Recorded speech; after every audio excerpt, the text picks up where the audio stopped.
So now I have the pleasure to introduce you to Ossian Ward. Last year he couldn't make it, so we are thrilled now to finally have Ossian this year. So Ossian, please, we invite you to come on stage. Ossian is head of content at Lisson Gallery and a writer in contemporary art. His background as a writer makes his take on the contemporary art world particularly interesting, and we are sure that he will also be evident in his presentation of Lisson's gallery's spectacular anniversary. So, Ossian, the floor is all yours. Thank you very much. Okay, hola, gracias por venir, gracias a Talking Galleries y gracias a Dios. No voy a hacer la sesión en español ni catalán, pero en inglés. Entonces, I must also start by apologizing because I am indeed from a mega gallery, or maybe, let's say, a mid-level mega gallery. Maybe that's a better way of describing it. So I'm not going to talk about all 500 shows. You'll be glad to know I don't have time.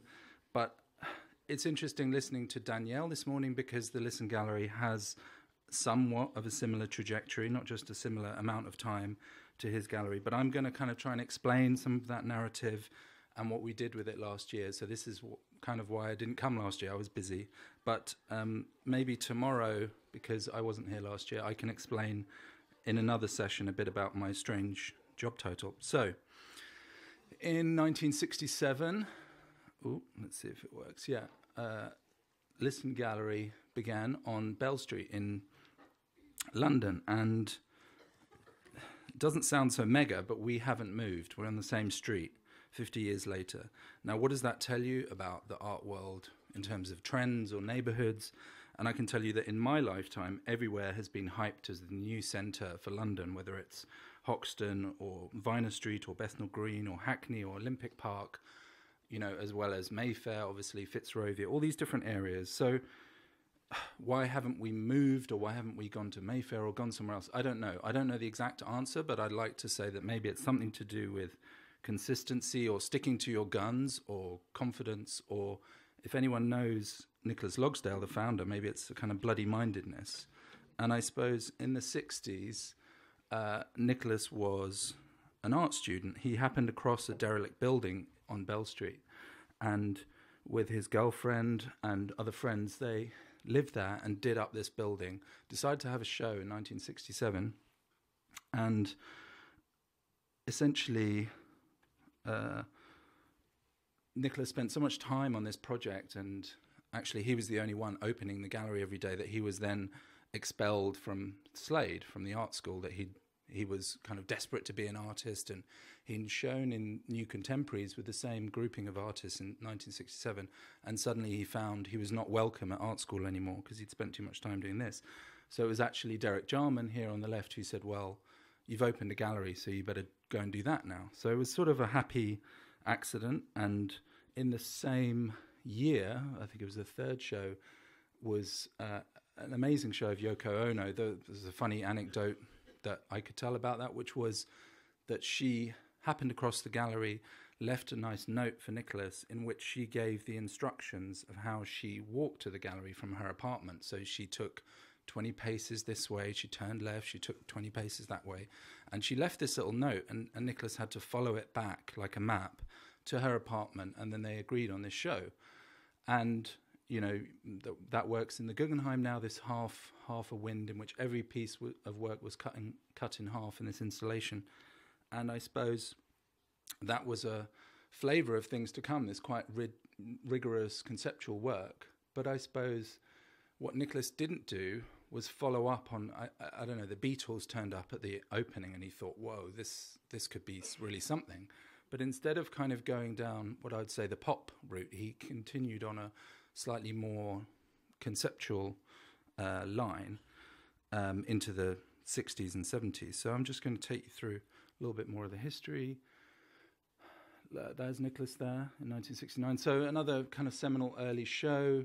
John Latham here, who actually, his work, his gallery, this show was called The Gallery Does Not Exist for 100 Years. So we've actually still got another 50 years to go before we can claim that we're open. And he he claimed that the gallery was then shut and that he opened it in the London Stock Exchange, the London Zoo, and here on the Boating Lake.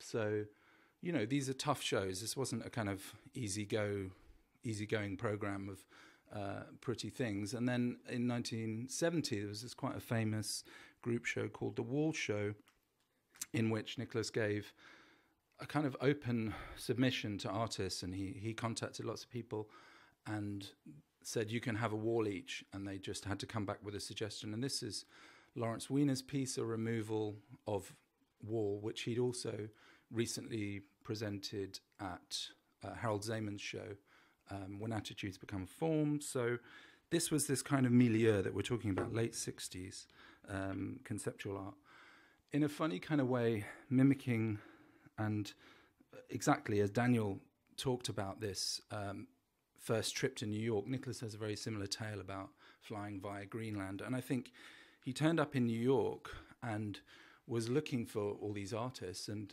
his friend then said when he came back, oh, did you meet them all? Did you meet Donald Judd and Sol LeWitt? And he said, well, no, but, you know, I'm interested in their work. And she said, well, they're all in the phone book. You just call them up. You just walk into their studios. And that's what it was like. And that's his first introduction to a lot of these artists, was visiting them in 68 and 70, and then sort of bringing them back. So if we're talking about a model for a smaller gallery, there was no sense in which he could ship all these artists and their work back to London. So he asked them to come and stay and to make work from the surroundings around Lisson Gallery. So a lot of the work that was made during this time was all, you know, either scavenged or built or manufactured on site, and the artists would all come and stay with him. And there was this kind of focus, if you like, on these American minimalists and conceptualists in the 70s. And, you know, these relationships you start to see building through this kind of correspondence with Sol LeWitt and many others. But it wasn't all about the Americans. So also in the 1970s, lots of interesting British artists were showing. Richard Long had his first early shows there. Tony Cragg, there's a nice story, Nicholas says, where he did phone up Tony Cragg. The number for Tony Cragg was on the bottom of the press release at his graduation show. So he just phoned him up, and Tony Cragg said, oh, I was wondering when you were going to call. And Nicholas was kind of taken aback. But what he realized was that a lot of these artists were already kind of coalescing around the gallery. They were coming, they were being engaged with the program. They knew about Lisson, you know, and to what extent Nicholas knew they were all there and who all these people were that were turning up. But people started to kind of come and coalesce around his art and language, with the piece that they showed at Documenta as well. You know, and also taking on artists like Art and Language, who essentially at this time were a kind of anonymous mass grouping of artists based between London, New York and Coventry. You know, these weren't kind of normal gallery relationships, especially not for the 70s. So maybe this was Nicholas becoming engaged and interested also in the local scene. And that's also relevant for the 80s here, where we go into artists such as Anish Kapoor, Richard Deacon, Shirazeh Hushiari. There was also Bill Woodrow, Richard, I'll mention him, yeah, Julian Opie, Richard Wentworth, but also Juan Munoz, Franz West, other artists. So it wasn't just British artists, but there's a sense in which there was almost a community of artists around his own age. So they were artists that he was kind of growing up with, or they were all of a similar age and mindset. And, you know, people talk about this era as the new British sculptor. They were dubbed the new British sculptors. And obviously that's a kind of invented, maybe a media invented movement. But the fact was that for a while they were all linked and together, even if they don't all always get along now, or, you know, maybe they didn't even get along at the time. But there is this sense of community, which I think has always been important for Nicholas and for Lisson Gallery. You know, often people will say, oh, if you're an artist, how do you get into Lisson Gallery? And it's not about sending in a portfolio or kind of hassling Nicholas. It was always about building your own community and then inviting him in to see that. And I think that's what he's always appreciated. So on to the 90s. And I guess this would be the kind of moment of expansion and new spaces. And so on the left here we have, still on Bell Street, but this was a purpose-built, one of the first purpose-built contemporary art galleries in London, built by Tony Fretton, and there's a Dan Graham show that it opened with.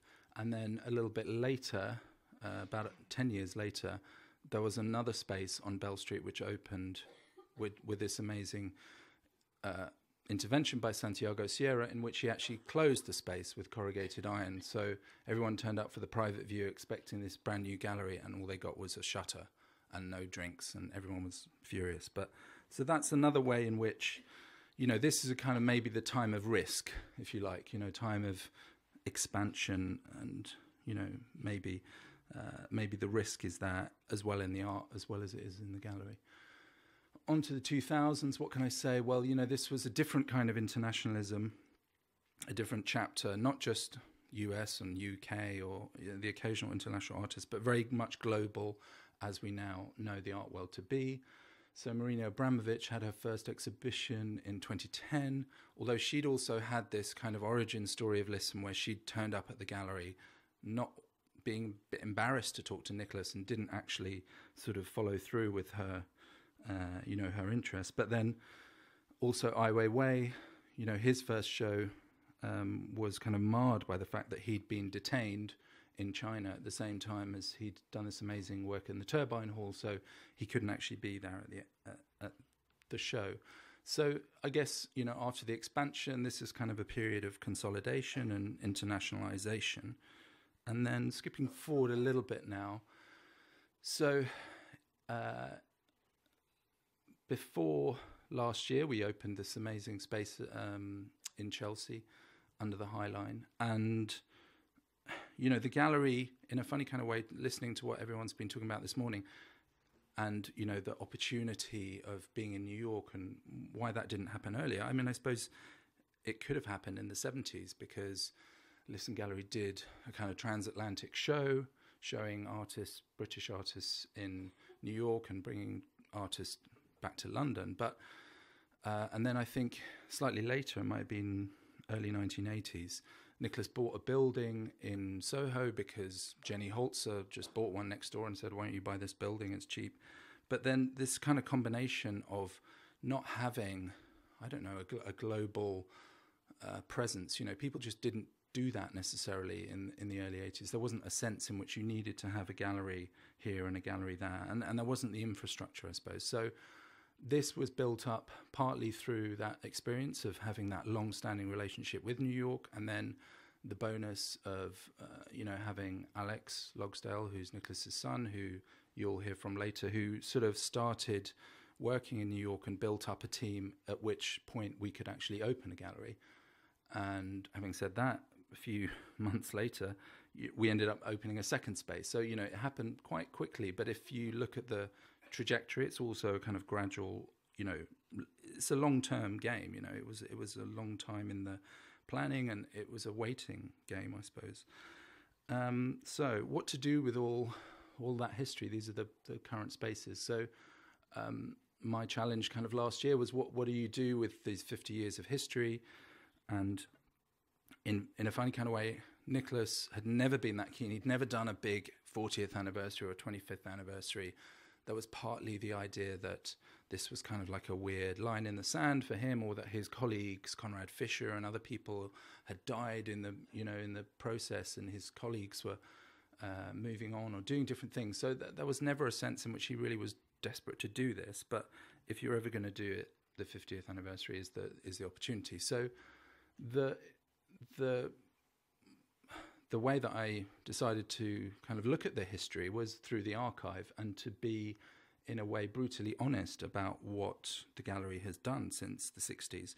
So there's a look to this book, which I have here if anyone wants to look at afterwards, which is sort of, in a way, influenced by those 1960s conceptual artists. There's a sort of nostalgic element to it, if you like, but it also makes sense in a conceptual way. It's quite a rigorous book. I know that sounds sort of pretentious to say the book is like a conceptual work of art, but it is made through the archive in a sort of very kind of consistent way. Also, we didn't edit out shows, we didn't edit out artists we didn't like anymore or who we fell out with. So it's all in there. The books has all 500 plus shows from the 50 years. So this is the kind of documentary section of the 50th anniversary. It's an archive made real through the book, I suppose, is what I'm trying to say. And it's done alphabetically. So we begin with Marina Abramovic here, and you also see that 2010, that was her first show, so the top tells you the year of the exhibition, and the texts are also contemporaneous to the show, so we didn't sort of use a text that I'd written or someone else had written. They all come from the time of the exhibition, so that they're sort of produced by the archive as well. So alphabetically you go from those guys to Carl Andre. There's another nice postcard here which I like, which says that I plan to be in London. Oh, by the way, I saw Stonehenge in 1954 and now I'm a sculptor. Love, Carl Andre. And the very famous but kind of unknown, at least in London, Michael Asher's show was a very important moment in 73. So there's kind of lots of material to work from that all went into the book. I should say it was designed by Irma Boom. I don't know if any of you know her. She's a Dutch designer. She's not only famous in her own right as an amazing designer and artist and has her own exhibitions, but that she also understood this material. She's worked with Seth Siegelaub's archive. She's worked with archives ever since she's been a designer, actually. So it was a way of trying to present the material in an honest, plain way without the editing. Here's the Latham show I was mentioning earlier. So, what else can I say? Also, within the book, there are these moments where you will get, so B, there's a passage about the beginnings of the gallery, which is Nicholas telling that story about how he stumbled across this space. Or here we have Alex talking about discovery, how you discover an artist, or what a new artist brings to a gallery. So even more confusingly, if you're looking for the list of exhibitions, they come under E.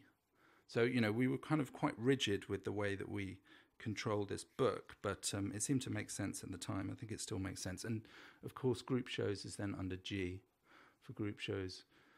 We could only kind of fit a selection because there were so many of them, but they're all in the book somewhere. So that's the book, and the book, the design. Funnily enough, Danielle talked about Daniel Buren being important for the gallery. This is a Daniel Buren design. You can see his drawing on the left and the actual cover here on the right, on this kind of acetate. And this material gave rise to an idea I had in which we could ask all of the artists to participate. So we have different covers made by many, maybe half of the artists that we work with, from Ryan Gander and Richard Long to Carmen Herrera, Stanley Whitney. I mean, these are all, apart from Carmen's actually, these are all hand-drawn or handmade, sort of in editions of 10. So it was a way partly to involve some of the artists in the 50th anniversary, and also as a kind of way to make some money back on the book, because as you know, book publishing is not the most lucrative side of the art business, but we try and do these things as often as we can. Some other covers here by Ai Weiwei, Spencer Finch, Julian Opie and Richard Wentworth. So that's another side to the book. But I suppose I'm also going to talk in the last 15-20 minutes about what came next, or what complemented this.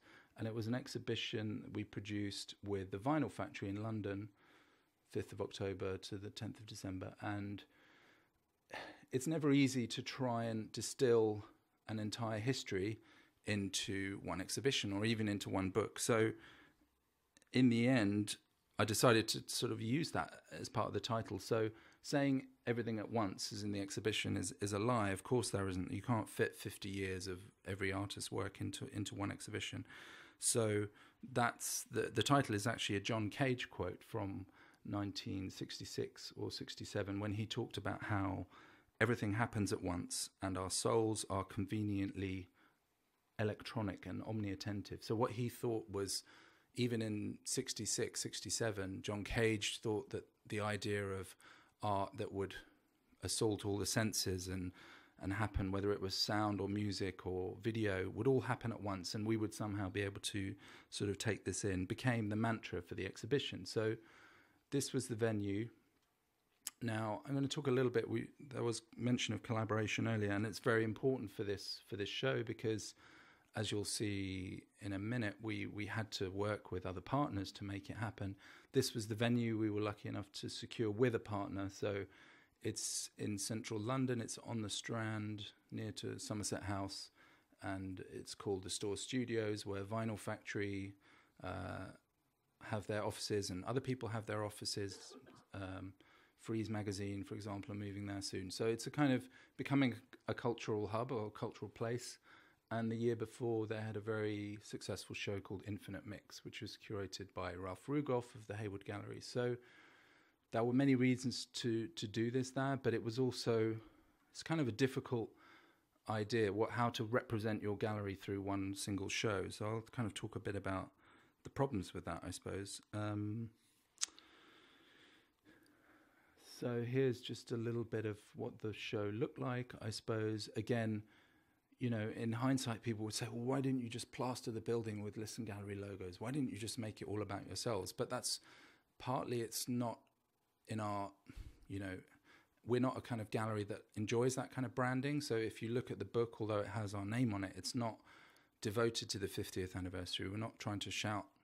The thing about having a celebration like that, I often feel, is that it's all very well telling the world that you're doing this, but if you keep telling them for a whole year, they'll eventually want to kill you. So you just try and do it at certain moments and focus on all your energies at a certain point. So this exhibition happened during Freeze, so there was a moment for it. But yeah, like I said, it's not a very Lisson thing to be that heavily branded. But we were also working with the Vinyl Factory and then also the Serpentine Gallery and Koenig Gallery. So we had different partnerships to kind of to play with, and in that sense, it wasn't just about us. So it's a kind of amazing building. It's an old office building, enormous concrete, as you can see, sort of brutalist thing. But it gave us the opportunity to have some really big works, to explore this kind of cavernous space.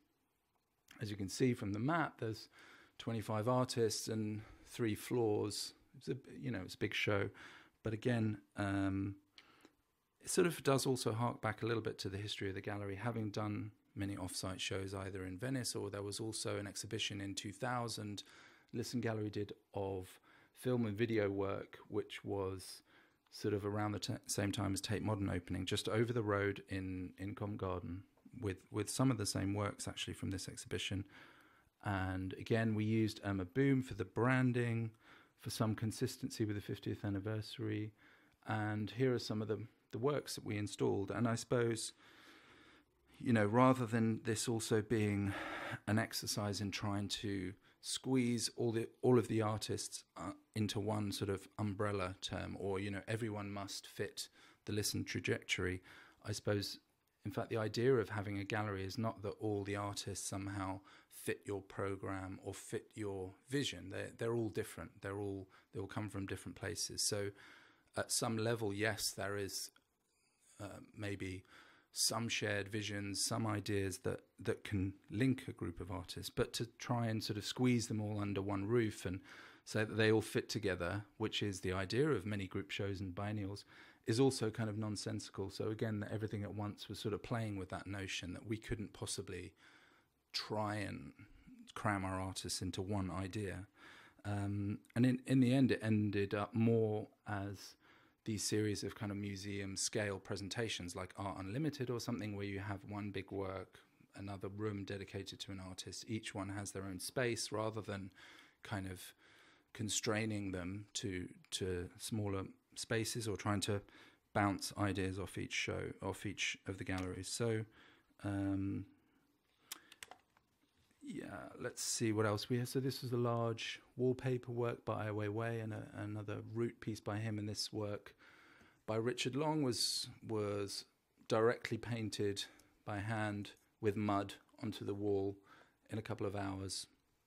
It's amazing kind of having some of these artists there. Richard Long, obviously, 50 years ago made this incredible piece called Walking a Line on the grass, where he just walked back and forwards on the line of grass to make this kind of invisible but visible path, which has always been his kind of work. So it was interesting to try and use this theme, everything at once, to try and collapse time between 1967 and 2017. So especially pleased to have that work in the exhibition, which sadly was painted over at the end. But there was some kind of other historical moments, I suppose you'd say. This work by Tony Cragg coincidentally had been shown just over the river. There's the Hayward Gallery itself is over the river on one of their sculpture courts. So it was kind of, there were some elements of historical narrative going on.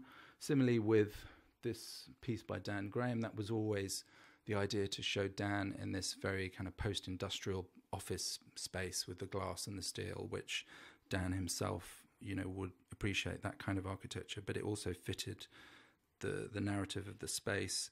And other new works we had a set of Stanley Whitney works, which we showed, and also these Lawrence Weiner pieces that kind of, as well as this line here, which was a Seal Floyer work, kind of helped to link the whole show together because it was over 3 floors.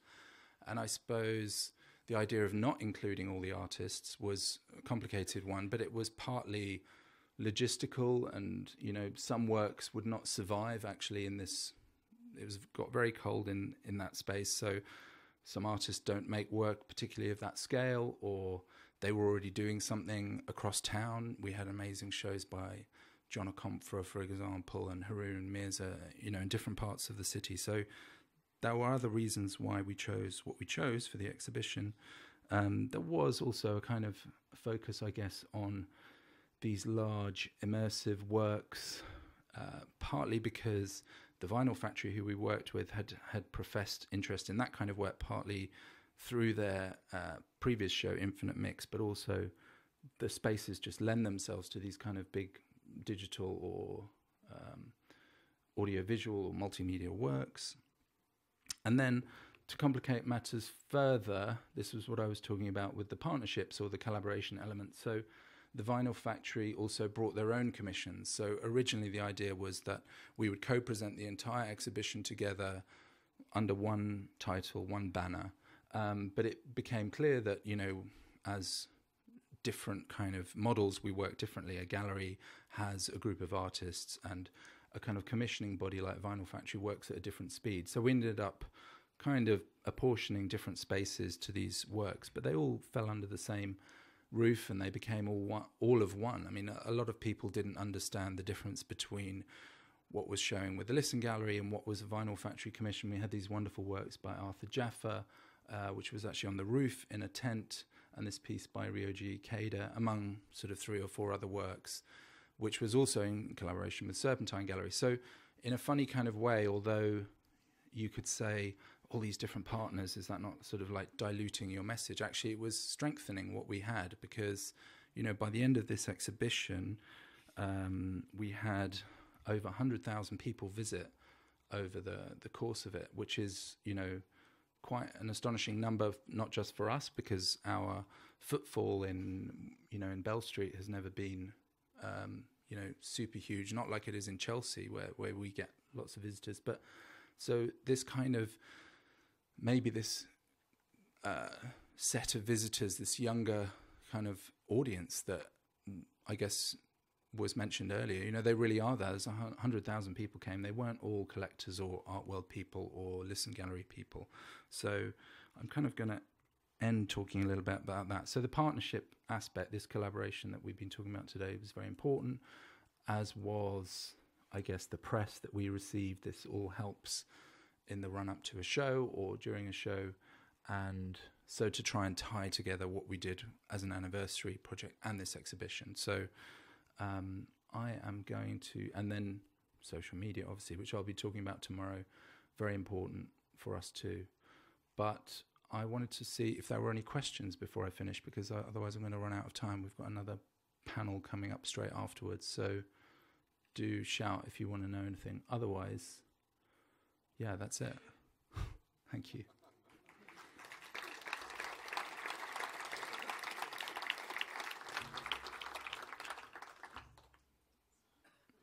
Any questions? No? Oh, we have one here. Have we got a microphone?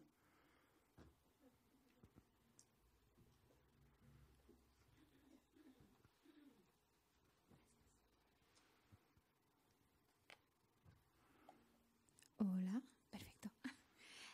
Thank you very much. I was just wondering, I would like to know, I haven't read your bio extensively, so I would like to know for how long you've been working at Lisson, and what do you think would be the main challenge of being part of one of these mid-mega galleries? As you said, what would be the main challenges in incorporating that kind of environment?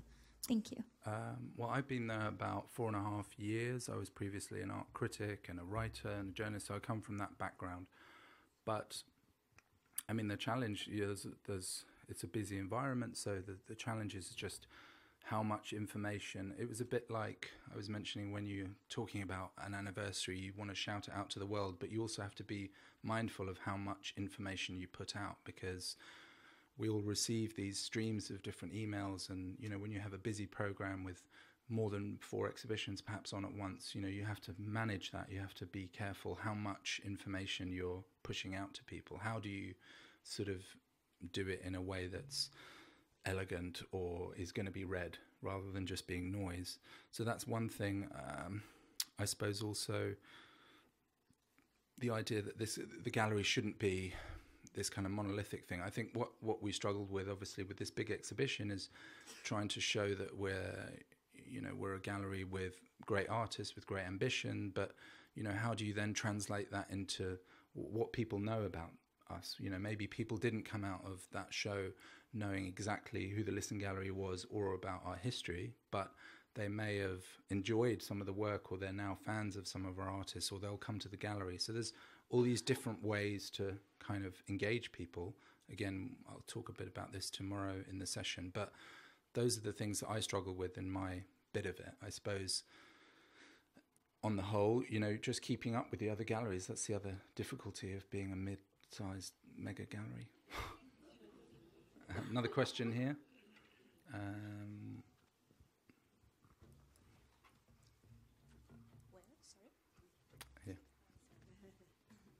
I was just wondering, because usually it's the founder of the gallery that speaks, and we are in an era, a more professional area, I would say.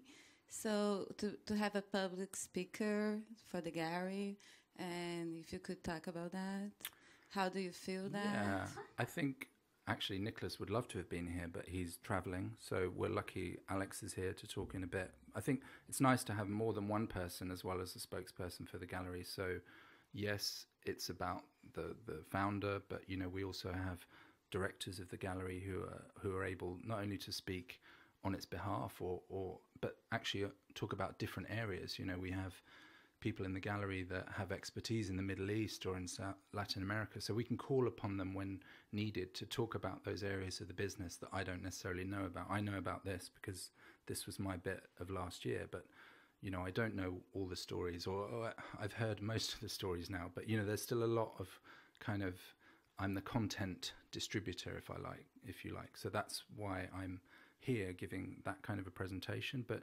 equally it could be lots of different people in the gallery, and that's a kind of a strength to make sure that there are other voices. It's not just coming from one voice, but that's also the difficulty of having a large transatlantic business. You have different competing interests, you have different people with different specialities.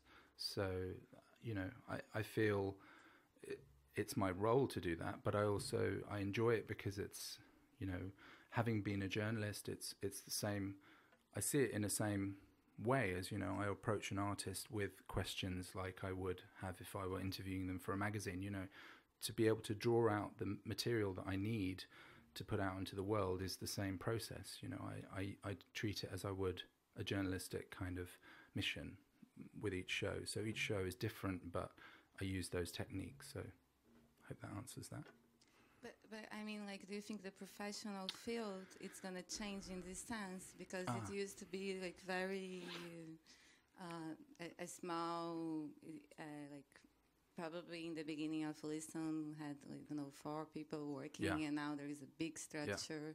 That's why I mean, you think it's changing, and it's important to have a public speaker in this sense? Yeah, I mean, I think I have this strange title, Head of Content, which I like because it sounds like I'm either producing cat videos, which of course I do produce cat videos for the gallery. You'll see some tomorrow.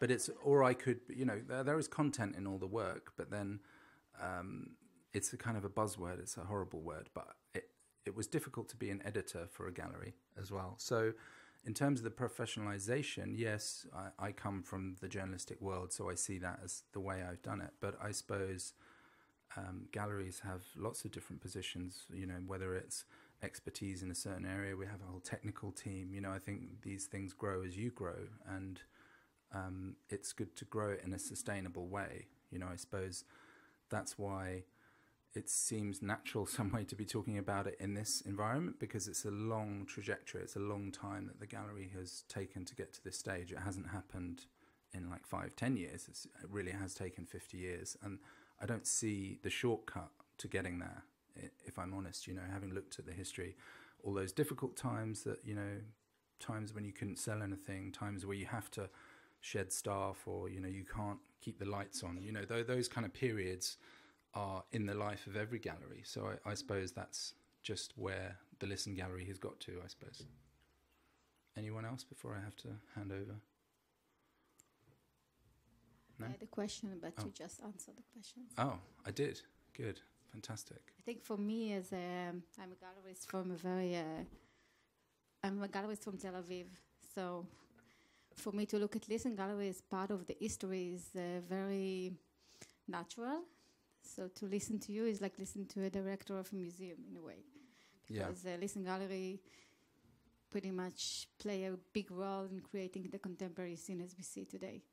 So from my opinion, I would like to ask you, as someone that really have access to the history and information of the gallery, what would you recommend for us as people that really creating this contact now? Keep everything. Keep every little bit of paper. It's harder in the digital age to know what's interesting and what's not interesting, but if you have a little sketch that an artist has drawn you of the plan of the show, or, it is harder if we have an archive and we have a person who looks after the archive. It's harder to know when it's a good email as opposed to just a bad email. In those days you had handwritten notes and postcards and beautiful objects to keep, but I think Nicholas has kept everything since day one, and that's really helped me, but I think it's also helped us to teach some of our artists who are like, why have you got all this stuff? And then you say, well, you need to keep it. This is your legacy as well. And then you kind of have to go into their attics and pull it all out and sort it out for them. It's part of just as much an artist's legacy as it is a gallery legacy, that you need to sort of be aware of that history and try and keep hold of it. I suppose that would be my advice on the archive side, if you like. So thank you, Ossian. Thanks. We are honored to have you here. At the same time, I think it's very interesting to have different backgrounds in the gallery world. Thank you very much, Ossian. Thanks.